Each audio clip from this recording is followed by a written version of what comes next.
嗨，大家好啊！歡迎嚟到第3集嘅今晚摔角勁狂熱啦！我哋嘅節目主持人 Seth Tyrell。咁啊，錄到第3集啦，咁咧我終於開始有少少 upgrade 啦，無論係我哋嘅音器材啦，希望大家可以有啲好啲嘅享受去enjoy 我嘅節目。亦都最開心咧就係我嘅 subscriber 咧，終於超過咗100個人啦！好感謝每一位留言俾我嘅朋友啦，同埋我見到有朋友介紹朋友去睇我嘅節目啦，真係好多謝你哋！希望你哋可以介紹更加多嘅朋友去留意我嘅節目啦。咁今集嘅節目內容咧係非常之豐富㗎，因為咧 WrestleMania 完咗之後咧，到依家已經接近差唔多個幾兩個禮拜啦。咁咧亦都睇咗2集嘅 SmackDown 同2集嘅 Monday Night Raw， 咁都係時候要介紹下下一個 Main Event 嚟緊5月11號啊，2025年5月11號喺聖 Louis 打嘅呢一個叫 Backlash。其實每一年 WrestleMania 之後咧，呢一個 Main Event 咧都會特別好睇嘅，因為其實 WrestleMania 咧就只係一個新一年裏面一個賽季嘅一個開端，每一次下一個 Backlash 都特別地好睇。而今次嘅節目內容裏面咧，就主要介紹我哋 Backlash 嘅 Match Card。咁我哋主要講啲乜嘢咧？當然咧，首先就係講 John Cena 啦。John Cena 咧貴為第17次嘅 WWE Champion 之後咧，嚟緊佢嘅挑戰者就係佢最好嘅朋友，亦都係兩個人有25年恩怨嘅 Randy Orton。而今次最特別嘅地方咧，就係喺 Randy Orton 嘅故鄉啊，聖 Louis 去打呢一場賽事。根據過往嘅經驗咧，其實如果喺自己家鄉裏面打嘅話咧，其實勝算嘅機率咧真係相對比較高。咁但係今次 Randy Orton 有冇機會突破得到自己14次冠軍，而成為第15次？而 John Cena 有冇機會 retain 到佢嘅 champion 咧？咁呢一樣嘢咧，呢個 rivalry 其實都好好睇嘅。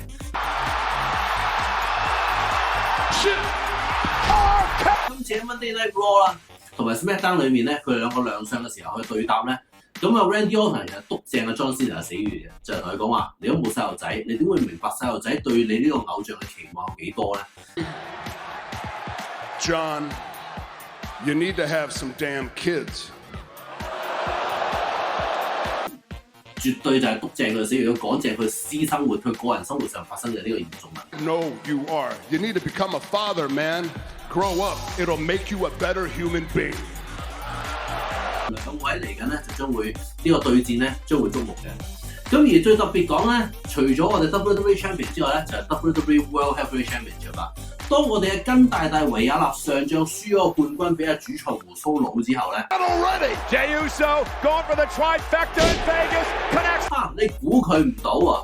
根塔嘅矛頭咧就唔係指向翻胡鬚佬，要挑戰翻攞翻個冠軍腰帶喎，佢夠膽死咧就走去打我哋嗰個喺台下面咧個評述員喎。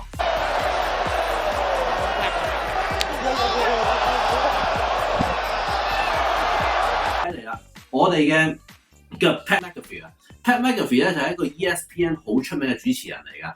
咁 Pat McAfee 咧，哇佢其實本身係做咗打 Michael Cole 嘅，咁但係 Pat McAfee 就係佢個好 partner 嚟噶嘛。咁佢真係睇唔慣咧，就打翻阿根塔啦。咁結果喺上一集裏面咧，根塔咧就捉到佢咧，就鎖到佢咧，爭啲斷氣咁滯。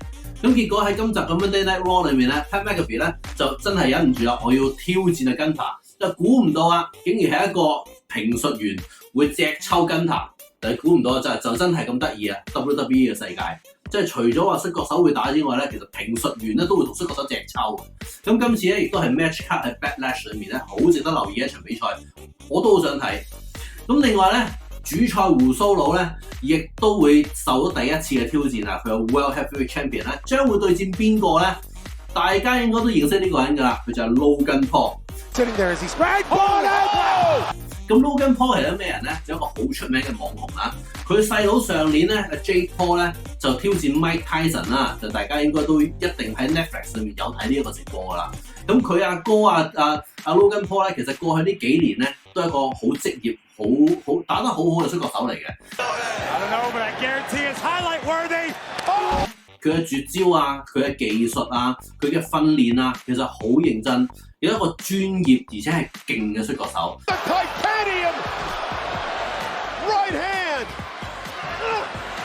係一個中上游以及 top 嘅摔角手，因為佢之前咧已經贏過 United States Champion 一段時間，而且 retain 得到，仲要贏我哋嘅619 Rey Mysterio 啊！咁當然佢好奸招啦，成日都唔知點解喺邊度度揾到啲套住隻手啊，一嘢打落去就打暈人哋啊咁。咁但係佢今次咧訓練咗招新嘅絕招咧，都好有想頭喎。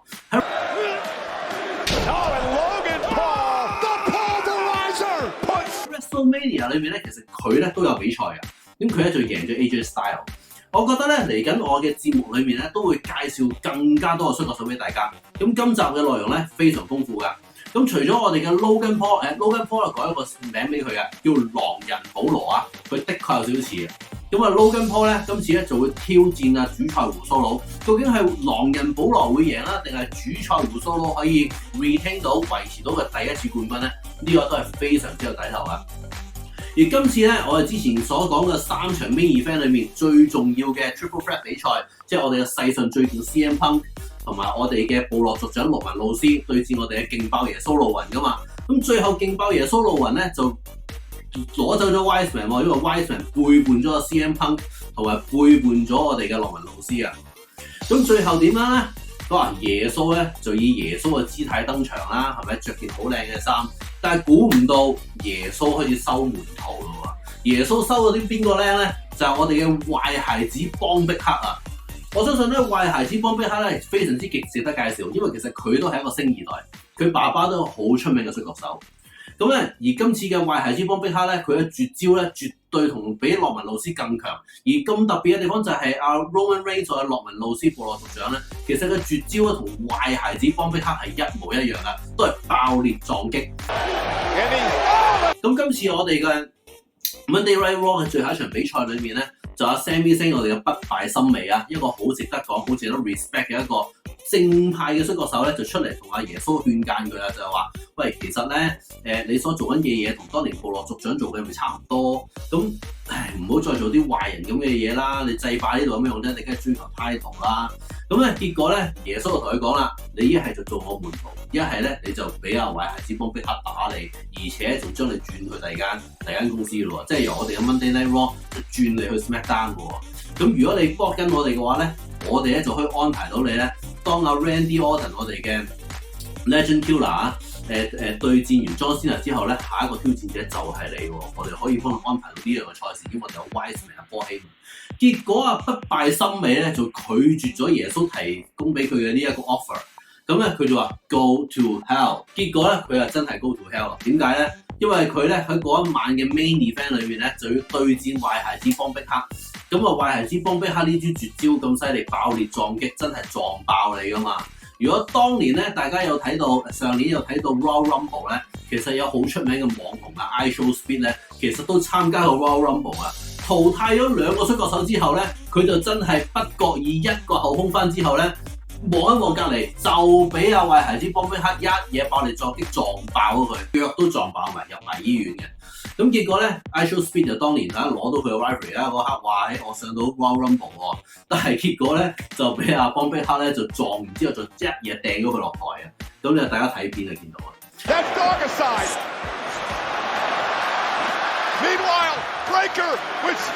咁啊，好啦，咁我哋嚟緊嘅故事走向咧，好大機會就係耶穌點樣帶住壞孩子邦碧克，再加埋佢喺部落族長身邊攞翻嚟嘅 Wiseman， 點樣去制爆我哋 WWE？ 咁當然暫時咧就唔知道Roman Reigns 啊，即係我哋部落族長羅文路斯同埋 CM Punk 世上最勁 CM Punk 點樣去復出做呢件事啦？因為我覺得咧有機會係一個 tag team match 嚟嘅，但係暫時未公佈喺 Backlash。因為今集裏面嘅內容，除咗講緊我哋嚟緊嘅 Backlash 裏面呢一個 main event 嘅走向之外咧，仲有幾個嘅 champion 咧，我好想介紹俾大家嘅。第一個咧就係 Jacob Fatu。Jacob Fatu 咧，我哋改咗個名俾佢啊，叫即刻豆腐啊。咁即刻豆腐咧本身有個 partner 叫 Solo Sikoa。咁啊 Solo Sikoa 招絕招係叫被毒針殺哥啊，因為佢 Solo Sikoa 啊嘛。其實 Solo Sikoa 同埋我哋嘅即刻豆腐兩個咧，都係來自我哋部落族長嘅部落嘅喎，都係 under 洛文路斯嘅之前。咁佢哋之前咧就哈哈霸霸啦，叫 Bloodline， 因為佢哋咧都係血脈相承啊。The Rock 同佢哋全部咧都係有血脈淵源嘅，包括我哋有胡鬚佬，我哋嘅主菜胡鬚佬一樣，大家都係親戚嚟嘅。咁咧，但係特別嘅地方就係咧，我相信咧，即刻豆腐佢嘅制霸能力咧係非常之高，因為暫時嚟講速度夠、力量強，技術好，絕對就係形容呢一個即刻豆腐啊！喺 WrestleMania 裏面咧，佢就贏咗 LA Knight 啊，就我哋嘅洛城騎士。咁但係洛城騎士輸咗呢條 champion 俾佢之後咧，應該故事走向咧就佢唔會咁快挑戰翻呢條腰帶子嘅。咁啊睇下佢哋兩個究竟會點樣行啦？因為咧喺我哋嘅 Friday Night SmackDown 裏面咧就會知道呢個故事走向，但係絕對大家要留意啊！即刻豆腐呢一個咁強嘅 champion。而另外一個 champion 我好想介紹嘅咧就係 Rey Mysterio 個仔啊！如果大家有睇過 Rey Mysterio 咧，就知道佢係一個過去十幾二十幾年裏面咧一個好重要，我覺得佢嘅名咧就叫做619術士羅密士奧啊。咁 Rey Mysterio 咧佢個仔 Dominic Mysterio 咧過去呢2年咧有個好大嘅成長，因為咧其實佢入咗一個團隊裏面叫 Judgment Day， 咁啊經過我哋嘅子翼福王嘅教導啦，同埋現時佢嘅 partner 叫 Finn Balor 就係魔鬼貝勒啊。好特別嘅一個摔角手，有幾種形態嘅，即係佢出場咧可以變魔鬼，亦都即係最勁嘅一個狀態啦。而且佢都本身自己係一個好強嘅角色嚟嘅，一個好好睇。每一次睇魔鬼貝勒對戰耶穌勁爆耶穌路雲咧，都係一個好值得睇嘅一場比賽嚟嘅，因為兩個人技術能力都非常之。咁但係講啦，依家新嘅 Intercontinental Champion， 即係我哋嘅洲際冠軍咧，就係 Dominic Mysterio， 就我哋嘅619羅密士奧 Rey Mysterio 個仔仔嚟嘅。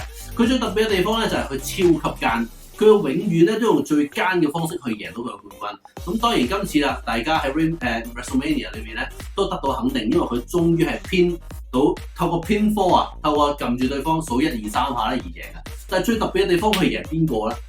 佢係贏魔鬼貝勒喎，佢自己個 partner， 即係佢自己團隊裏面嘅成員。咁呢個故事走向咧，我相信咧係特別地好睇。咁暫時嚟講咧，我哋透過咗 WrestleMania 之後呢2個禮拜，過緊2個禮拜啦，就睇咗2集 SmackDown、2集 Monday Night Raw 之後咧，咁其實咧裡面嘅比賽咧，我最想同大家介紹咧，就係啱啱過去 Friday Night SmackDown 裡面嘅呢場 Triple Threat 嘅一個 Tag Team Match。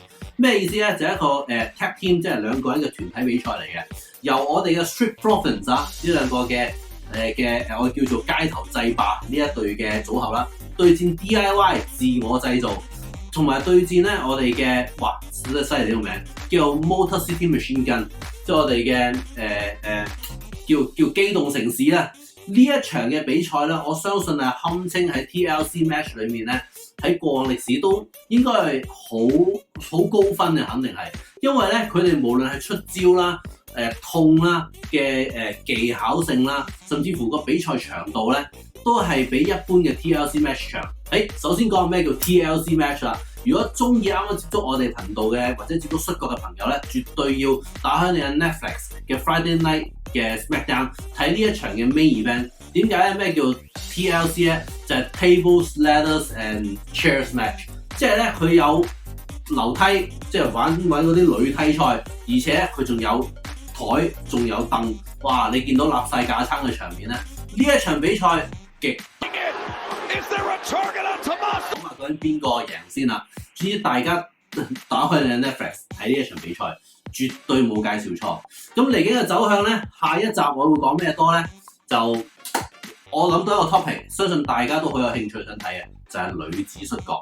我哋 WWE 除咗男人摔角之外咧，其實最犀利咧就係我哋嘅女子摔角，好多好勁嘅對手，譬如 Rhea Ripley 啦，我哋嘅巫婆啊，大家會知啦。咁另外我哋仲有 Charlotte Flair， 就係我哋最傳奇嘅摔角手 Ric Flair 個女啦，女王嚟噶。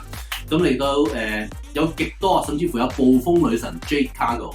咁下一集再見，盡快剪好，盡快出街。下個星期再見啦，thank you你，拜拜。